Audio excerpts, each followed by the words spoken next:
నమస్కారం, union media news కి స్వాగతం. హెడ్లైన్ చూద్దాం.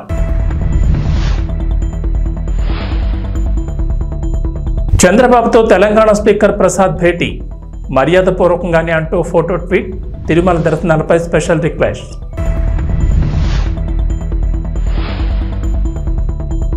సీఎం రేవంత్ అమెరికా పర్యటన విజయవంతం. 19 కంపెనీలతో సంప్రదింపులు, ఒప్పందాలు. రాష్ట్రంలో 31,532 కోట్ల పెట్టుబడులు.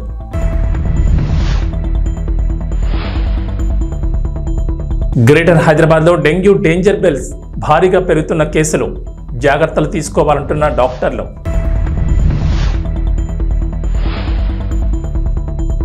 ఏపీ ప్రభుత్వం మరో కీలక నిర్ణయం, సచివాలయాల పేరు మార్పుకు నిర్ణయం. అక్టోబర్ 2 నుంచి అమలు. ఆంధ్రప్రదేశ్ ముఖ్యమంత్రి నారా చంద్రబాబు నాయుడిని తెలంగాణ అసెంబ్లీ స్పీకర్ గడ్డం ప్రసాద్ కుమార్ కలిశారు. ఈ మేరకు ఫోటోను ఆయన ట్వీట్ చేశారు. తాను ఏపీ సీఎం చంద్రబాబును హైదరాబాద్లోని నివాసంలో మర్యాదపూర్వకంగా కలిశానని, తిరుమల శ్రీవారి దర్శనాలకు సంబంధించి రిక్వెస్ట్ చేసినట్టు తెలిపారు. తిరుమల తిరుపతి దేవస్థానంలో వసతి దర్శనానికి సంబంధించి తెలంగాణ రాష్ట్ర శాసనసభ్యుల ఉత్తర్వులకు అర్హత కల్పించాలని వినతి అందించినట్లు తెలిపారు. తెలంగాణ రాష్ట్ర ప్రజాప్రతినిధుల రిక్వెస్ట్ లెటర్లను ఆమోదించాలని స్పీకర్ ప్రసాద్ చంద్రబాబును కోరారు. దైవ దర్శనం కోసం తిరుమలకు వెళ్లే తెలంగాణ భక్తుల కోసం ప్రజాప్రతినిధులు అందించే సిఫార్సు లేఖల్ని టీటీడీ ఆమోదించాలని చంద్రబాబును కోరినట్లు ప్రసాద్ తెలిపారు. ఈ వినతిని పరిశీలించిన తర్వాత నిర్ణయం తీసుకుంటామని తెలంగాణ అసెంబ్లీ స్పీకర్కు చంద్రబాబు హామీ ఇచ్చినట్లు చెప్పారు. తెలంగాణ ప్రజాప్రతినిధులు తిరుమల శ్రీవారి దర్శనానికి ఇచ్చే సిఫార్సు లేఖల్ని టీటీడీ స్వీకరించడం లేదు. ఎప్పటి నుంచో తెలంగాణ ప్రజాప్రతినిధులు ఈ అంశాన్ని ప్రస్తావిస్తున్నారు. తిరుమలలో తెలంగాణ ప్రజాప్రతినిధులు ఇచ్చే సిఫార్సు లేఖను కూడా స్వీకరించాలని కోరుతున్నారు. మరి దీనిపై ఏపీ ప్రభుత్వం, టీటీడీ ఎలా స్పందిస్తుందో చూడాలి.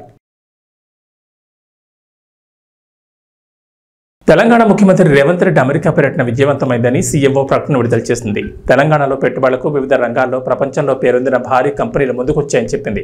ఈ పర్యటనలో 31,532 కోట్ల రూపాయల పెట్టుబడులను సాధించి తెలంగాణ పెట్టుబడుల గమ్యస్థానంగా అమెరికాలోని పారిశ్రామికవేత్తల దృష్టిని ఆకర్షించిందన్నారు.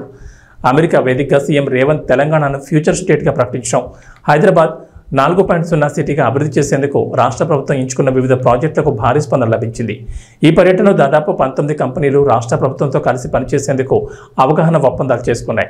దీంతో రాష్ట్రంలో 30,750 కొత్త ఉద్యోగాలు లభించనున్నాయి. సీఎం రేవంత్ సారథ్యంలోని రాష్ట్ర ప్రతినిధి బృందం అమెరికాలో దాదాపు 50కి పైగా బిజినెస్ మీటింగ్, 3 రౌండ్ మీటింగ్లో పాల్గొంది. ప్రధానంగా ఆర్టిఫిషియల్ ఇంటెలిజెన్స్, ఫార్మా మరియు లైఫ్ సైన్సెస్, ఎలక్ట్రానిక్ వాహనాలు, డేటా సెంటర్లు, ఐటీ, ఎలక్ట్రానిక్ రంగాల్లో ప్రభుత్వంతో భాగస్వామ్యం పంచుకునేందుకు కంపెనీలు అమితమైన ఆసక్తిని ప్రదర్శించాయి. ప్రస్తుతం వర్షాకాలం కావడంతో సీజనల్ వ్యాధులు ప్రబలుతున్నాయి. దానికి తోడు డెంగీ జ్వరాలు ఎక్కువగా నమోదవుతున్నాయి. ముఖ్యంగా గ్రేటర్ హైదరాబాద్ పరిధిలో డెంగీ డేంజర్ బెల్స్ మోగుతున్నాయి. డెంగీ కేసులు విపరీతంగా పెరుగుతున్నాయి. డెంగీ జ్వరాల కారణంగా చాలా మందిలో ఒక్కసారిగా ప్లేట్లెట్లు పడిపోతున్నాయి. దీంతో ఎమర్జెన్సీ ట్రీట్మెంట్ కోసం హాస్పిటల్స్లో చేరుతున్నారు. గ్రేటర్ హైదరాబాద్ వ్యాప్తంగా ఈ ఏడాదిలో ఇప్పటికే 600కు పైగా డెంగీ కేసులు నమోదైనట్లు అధికారులు చెబుతున్నారు. ఇక ప్రైవేట్ హాస్పిటల్స్లోనూ పలువురు డెంగీ జ్వరాలతో జాయిన్ అవుతుండగా వారి వివరాల నమోదులో తేడాలుంటున్నాయి. ఈ లెక్కన గ్రేటర్ పరిధిలో 1000కి పైగానే డెంగీ కేసులు ఉంటాయని అధికారులు భావిస్తున్నారు. డెంగీ బారిన పడి ఇప్పటికే పలువురు ప్రాణాలు కోల్పోయారు.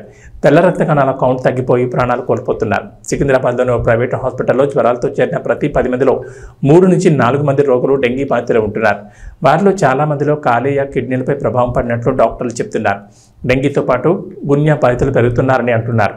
టైగర్ దోమల కారణంగా డెంగీ జ్వరాలు విజృంభిస్తున్నాయని, అప్రమత్తంగా ఉండాలని డాక్టర్లు సూచిస్తున్నారు. ఆంధ్రప్రదేశ్ ప్రభుత్వం మరో కీలక నిర్ణయం తీసుకు అడుగులు వేస్తోంది. రాష్ట్ర వ్యాప్తంగా గ్రామ, వార్డు సచివాలయాల ప్రక్షాళన చేసేందుకు సిద్ధమవుతోంది.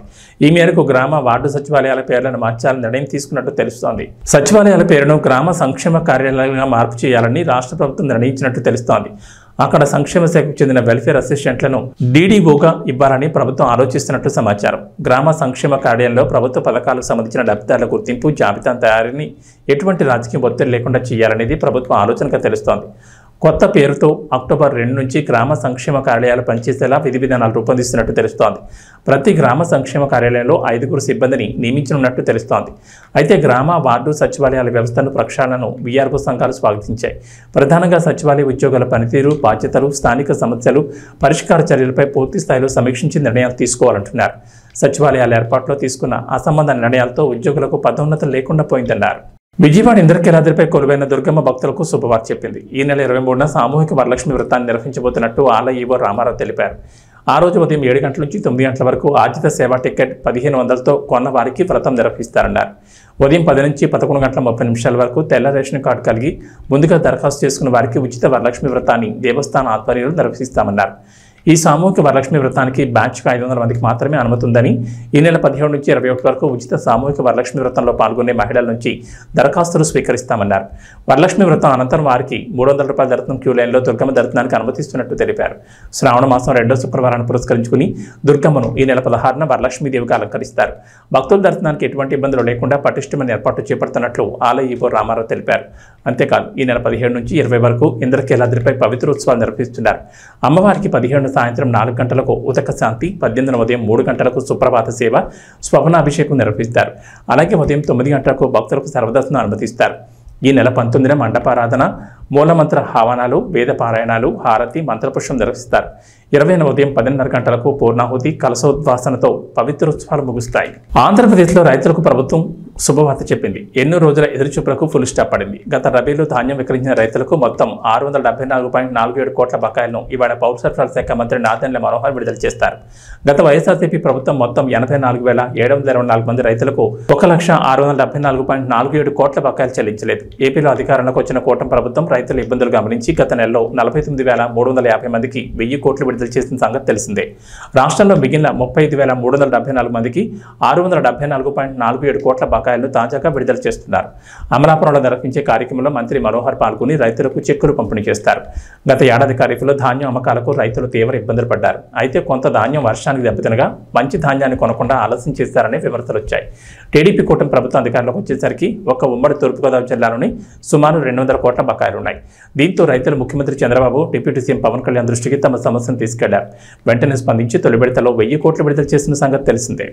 గౌరవ పార్లమెంట్ సభ్యులు మహేష్ కుమార్ యాదవ్ గారికి, స్థానిక శాసనసభ్యులు బడేటి రాధాకృష్ణ గారికి, అదేవిధంగా గౌరవ శాసనసభ్యులు చింతమనేని ప్రభాకర్ గారికి, రోషన్ కుమార్ గారికి, ధర్మరాజు గారికి, బాలరాజు గారికి, బొలిశెట్టి శ్రీను గారికి, అదేవిధంగా జిల్లా పరిషత్ చైర్పర్సన్ గారు గంటా పద్మశ్రీ గారికి, కలెక్టర్ గారికి, జాయింట్ కలెక్టర్ గారికి, మా అందరితో పాటు ఇక్కడ అనేక మంది అధికారులు, అదేవిధంగా ఈ కార్యక్రమానికి హాజరైన రైతు సోదరులందరికీ మనస్ఫూర్తిగా రాష్ట్ర ప్రభుత్వం తరఫున మీకు ముందుగా నమస్కారాలతో పాటు మిమ్మల్ని నేను కోరేది ప్రభుత్వం తరఫున క్షమించమని కోరుతున్నాను. ఎందుకంటే మీరు పడిన కష్టాలు, పంట పండించడంలో మీరు ఎదుర్కొన్న అనేక సందర్భాల్లో ప్రభుత్వం నుంచి వైఫల్యాలను కూడా మీరు చూసి ఆ ఇబ్బందిని తట్టుకొని తరతరాలుగా మీరు మన జిల్లాకి మంచి పేరు వచ్చేటట్టు మీరు కష్టపడతానే ఉన్నారు. గత ప్రభుత్వం రైతాంగాన్ని సంక్షోభంలో నెట్టేసింది. ఏ దుస్థితికి తీసుకొచ్చారంటే కష్టపడి పండించుకునే ధాన్యాన్ని అమ్ముకున్నాక చేతికి మాత్రం సొమ్ము చేరలేదు. ప్రభుత్వం పైన ఒక భరోసాతో, ఒక నమ్మకంతో ప్రభుత్వం అనేక నిబంధనల్ని పాటించమని మీకు చెప్పినప్పుడు మీరు ఎక్కడ కూడా దాన్ని పొరపాటు చేయకుండా ప్రభుత్వ నిబంధనల మేరకే మీరు కష్టపడి పండించిన ధాన్యాన్ని తీసుకెళ్ళి కొనుగోలు చేస్తుంటే అక్కడ కూడా అనేక సందర్భాల్లో మీరే చూశారు, మేము చూసాం ఏ విధంగా అక్రమాలు జరిగిపోయినాయి. స్థానికంగా ఏర్పాటు చేసిన ఈ రైతు భరోసా కేంద్రాల వలన ఎంత నష్టం కలిగిందో మన రైతాంగానికి మనందరం చూసాం. గతంలో కూడా అకాల వర్షాల వలన తడిచిపోయిన ధాన్యాన్ని కొనుగోలు చేయమని ఆ రోజున పవన్ కళ్యాణ్ గారు, చంద్రబాబు నాయుడు గారు ఈ ప్రాంతాల్లో పర్యటించినప్పుడు నిజంగానే ఇందాక బొలిశెట్టి శ్రీను గారు చెప్పినట్టు రైతులను ఎంత ఇబ్బంది పెట్టారో మేము కళ్ళారా చూసాం. లారీలు తీసుకొస్తే 2 రోజుల తర్వాత రమ్మండం, ఆ 2 రోజుల తర్వాత మళ్ళీ తేమ శాతం ఎక్కువ ఉంది, వాళ్ళు రాసిచ్చిన రసీదు ప్రకారం మేము కొనుగోలు చేయమని చెప్పడం, నానా రకాలుగా వాళ్ళని ఇబ్బంది పెట్టి చివరికి వాళ్ళ చేతుల దగ్గర నుంచే డబ్బులు తీసేసుకుని రైతుల దగ్గర అప్పుడు వాళ్ళు కంప్యూటర్లో ఆ రికార్డులు ఎక్కించడం అనేది మనందరం చూసాం. ఈ వాస్తవాల గురించి మీ అందరిలో కూడా ఉన్న ఆవేదనే ప్రభుత్వంలో మేము ఏర్పాటు చేసిన తర్వాత మొట్టమొదటి రోజు అధికారులతో నేను సమీక్షించినప్పుడు నాకే ఒక విధంగా భయం వేసింది. ఎందుకంటే సివిల్ సప్లైస్ కార్పొరేషన్లో ప్రతి ఏటా మేము దాదాపు 20,000 కోట్ల రూపాయలు టర్నోవర్ చేస్తాం. గత 5 సంవత్సరాల్లో ఎంత ఆర్థికంగా నష్టం కలిగించారంటే ఈ కార్పొరేషన్కి 40,550 కోట్ల రూపాయల రుణాలు తీసుకున్నారు సివిల్ సప్లైస్ కార్పొరేషన్ నుంచి. ఏ విధంగా మనం రైతుల్ని ఆదుకోగలుగుతాం మాకు అర్థం కాలేదు. ఆ సందర్భంగా మా అధికారులు 1,674 కోట్ల రూపాయలు బకాయిలు ఉన్నాయి రైతులకి ఇంకా ఇవ్వాల్సిందంటే నిజంగా ఆ అవకాశం ఎట్లా కలుగుతుందా అని ఎదురు చూసాం. కానీ ధైర్యంగా మేము ఇంటర్నల్గా మేము మాట్లాడుకున్నాం, టార్గెట్ పెట్టుకున్నాం. నెల రోజుల్లోపే మనం ఎట్టి పరిస్థితుల్లో సరే ఎంత కష్టమైనా సరే మన రైతాంగానికి మనం ఈ నిధులు అందించేటట్టు మనం కష్టపడదాం అని చెప్పి అధికారులందరూ కూడా ఆ రోజు కూర్చున్నప్పుడు తదనంతరం పాండ్యన్ గారిని ఢిల్లీ పంపించి అక్కడ నాబార్డు అధికారులతోటి ఎన్సిడిసి అధికారులతోటి మాట్లాడి ఏదో విధంగా మనం రుణాలు తీసుకొద్దామని ఒక ప్రయత్నం చేశాం. రాబోయే రోజుల్లో ఈ రైతు సహాయ కేంద్రాల ద్వారా దయచేసి మీరందరూ కూడా నమోదు చేసుకోండి. ఈ పంట ద్వారా చేస్తున్న కార్యక్రమాన్ని రెవెన్యూ సదస్సుల్లో రైతులు ఎవరైతే కౌలు రైతులుగా ఉన్నారో వాళ్ళకి ఆ CCRC కార్డ్స్ రాలేదో వాళ్ళందరూ కూడా ఈ రైతు సహాయ కేంద్రాల దగ్గరికి వెళ్ళి ఈ పంట ద్వారా మీరు నమోదు చేసుకుంటే మీకు ఉచితంగా మీకు ఇన్సూరెన్స్ పథకం కూడా రాబోయే ఖరీఫ్ నుంచి ప్రభుత్వమే ఆ కార్యక్రమం చేపట్టాలని ఒక నిర్ణయం తీసుకుని ముందుకెళ్తున్నాం. అది ఇంకా చర్చల్లో ఉంది. కొంతవరకు మీకు వెసులుబాటు కల్పించే విధంగా రైతు నష్టపోకుండా ఉండాలని మన గౌరవ ముఖ్యమంత్రి గారు చంద్రబాబు నాయుడు గారు కోరారు. దానికి అనుకూలంగా వ్యవసాయ శాఖ అదేవిధంగా పౌర సరఫరాల శాఖ కలిసి మార్కెటింగ్ శాఖ ద్వారా ప్రతి రైతుకు కూడా ఎవరైతే నమోదు చేసుకున్నారో ఈ పంట ద్వారా వాళ్ళందరికీ పట్టేదారు పాస్బుక్ల్లో పొరపాటు జరగకుండా కంపెనీల ద్వారా రావాల్సిన ఇన్సూరెన్స్ నిధులు కూడా మీకు ఖచ్చితంగా 100% అందించడానికి మా వంతు మేము ప్రయత్నం చేస్తున్నాం. ఈ సందర్భంగా తెలుపుకుంటూ రాబోయే రోజుల్లో కేంద్ర ప్రభుత్వం కూడా కొన్ని చర్యలు తీసుకుంది. అది కూడా మీ దృష్టికి తీసుకురావాలి. కొత్తగా మనం వేర్ హౌజులు సైలోస్ అని మనం ఏర్పాటు చేసుకోబోతున్నాం. మన మహేష్ కుమార్ యాదవ్ గారు కూడా వచ్చారు నాతోటి, మంత్రి గారితో నేను ఆ రోజు మాట్లాడినప్పుడు ఆయన మాట ఇచ్చారు. ఉభయ గోదావరి జిల్లాలో ఎక్కడ లేని విధంగా ఒక అద్భుతమైన వేర్ హౌస్, కొత్త వేర్ హౌస్ ఒకటి కొత్త వసతులతోటి కొత్త ఆలోచనలతోటి సోలార్ పవర్తో పాటు మనం సైలోస్ కూడా ఏర్పాటు చేసుకొని పెద్ద పెద్ద స్టోరేజ్ బిన్లు మనం ఏర్పాటు చేసుకుని రైతాంగానికి అండగా నిలబడి ధాన్యం కొనుగోలు విషయంలో ఈ మాట నేను మీకు ముఖ్యమంత్రి గారి తరఫున చెప్తున్నాను. ఆయన మొన్న కూడా చాలా స్పష్టంగా చెప్పారు, ధాన్యం కొనుగోలు విషయంలో ఈ ప్రభుత్వం వెనకాడదు. ప్రతి గింజ కొనే విధంగా మీకు ఆ భరోసా నింపే విధంగా ఈ ప్రభుత్వం పనిచేస్తుంది. తిరుపతిలోని బకుళమాత ఆలయాన్ని ఆంధ్రప్రదేశ్ మంత్రులు సందర్శించి అమ్మవారిని దర్శించుకున్నారు. సోమవారం ఉదయం రాష్ట్ర రెవెన్యూ శాఖ మంత్రి, రాష్ట్ర విద్యుత్ శాఖ మంత్రి బకుళమాత అమ్మవారిని దర్శించుకున్నారు. అనంతరం మంత్రులు మీడియాతో మాట్లాడారు.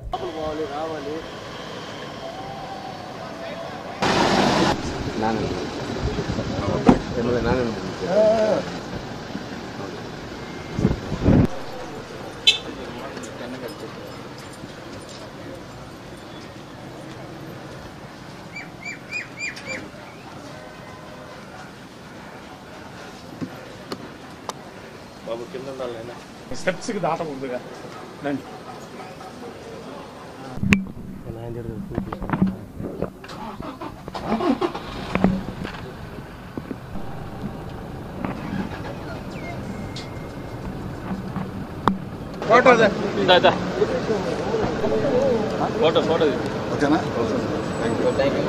అంటే కొండ మీద ఎప్పుడు కానీ ఇక్కడ కానీ గుడ్ల దగ్గర ఎప్పుడు కూడా రాజకీయం మాట్లాడడం అయినప్పుడు కూడా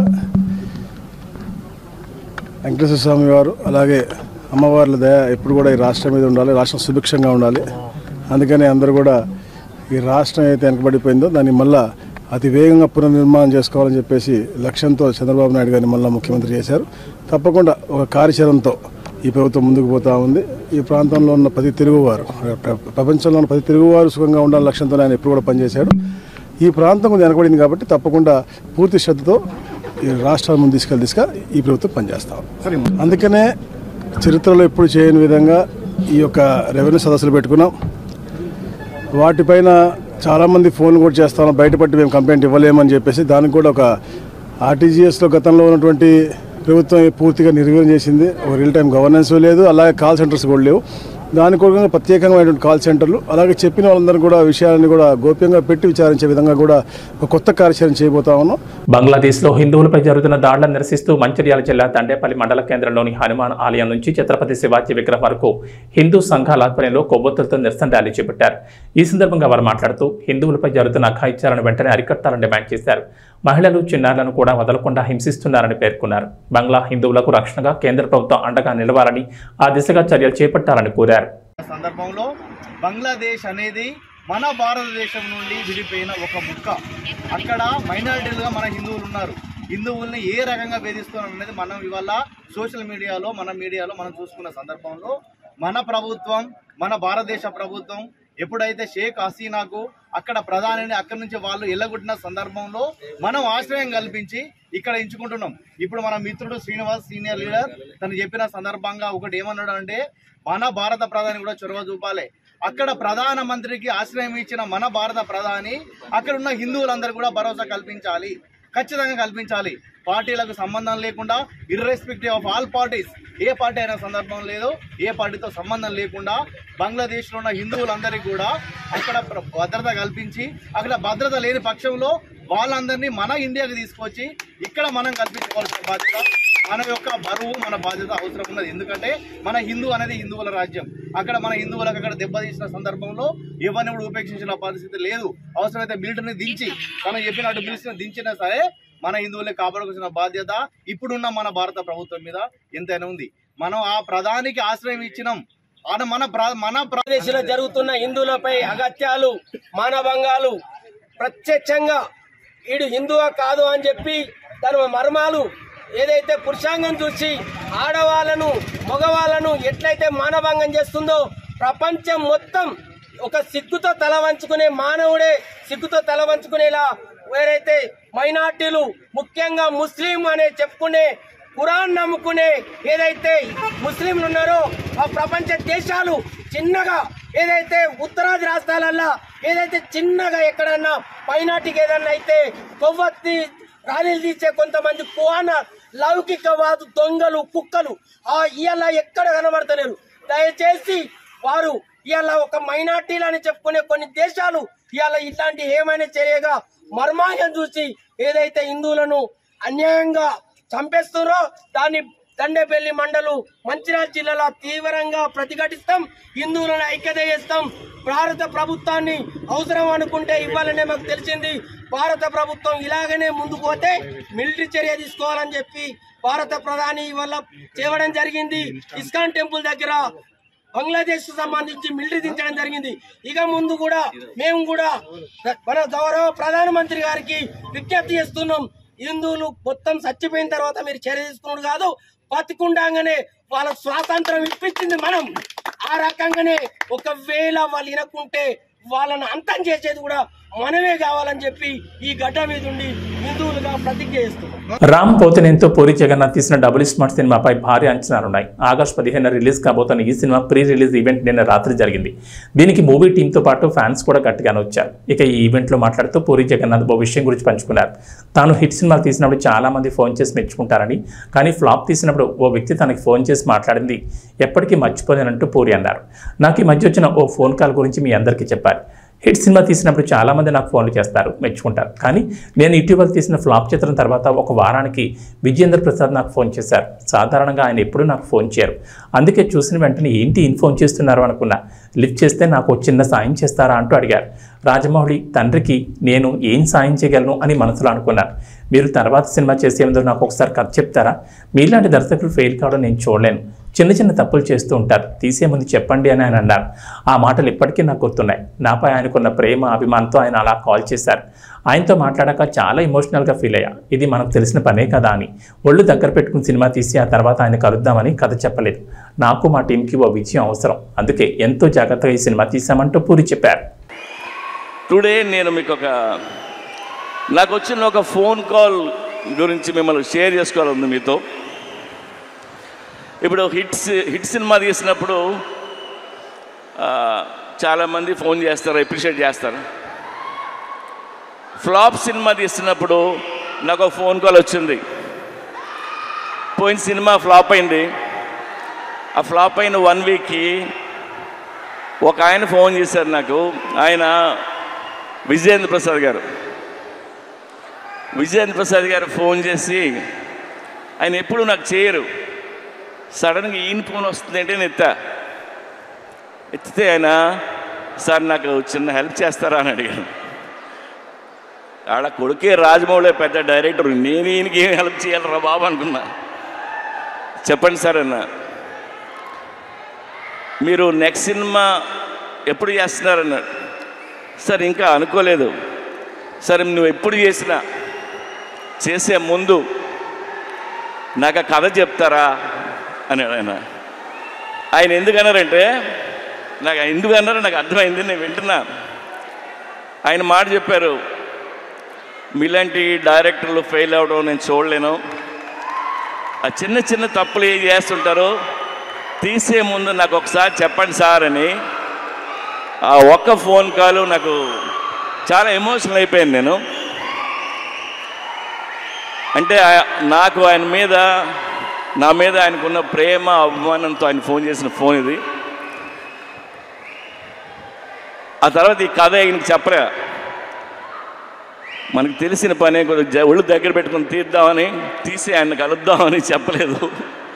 I love you sir. So ఒళ్ళు దగ్గర పెట్టుకుని తీసిన సినిమా ఇది. Even our team need this block buster and thank you so much.